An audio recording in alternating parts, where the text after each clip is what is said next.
Ümumiyyətlə, din bilirsinizmi nədir? Din, peyğəmbərlər gəliblər insanlara deyiblər, istəyirsiniz sizə xoşbaxtlıq yolunu göstərim. İstəyirsiniz sizi fəlakətdən qurtulmağın yolunu göstərim. Belə başlayıblar. Müjdə kimi başlayıblar söhbətlərinə. Və insan da istəyir əslində belə bir yolu öyrənsin ki, nətər eləyim, həyatımı bir yana çıxarım. Yəni nəticədə kim xoşbəxt olmaq istəmir? Hamı istəyir də. Biz məsələn, biz elə bunu ilə qarmağa keçirirlər də. Məsələn, təhsil haqqında niyə görə danışırlar?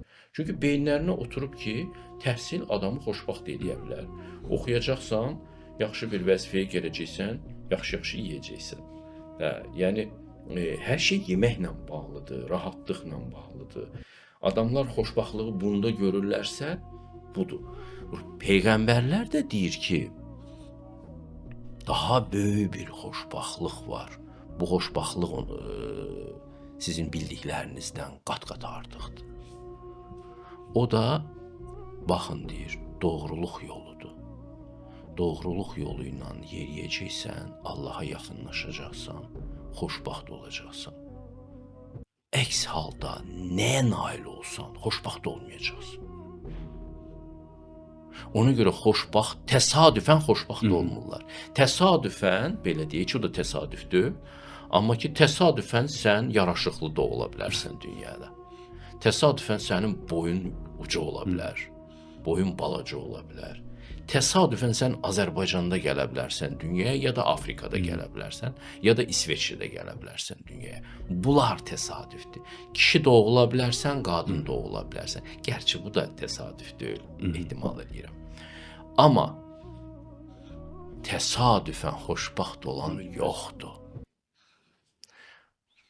Peyğəmbərlər deyirlər ki, xoşbəxtlığın yolu ancaq həqiqət yolundadır.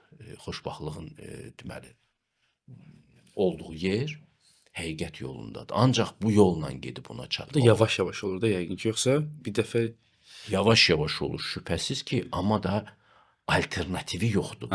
O Hacı Şahin orada onu nəzərdə tutur ki, bilin bu kimsə sizə verə bilməz.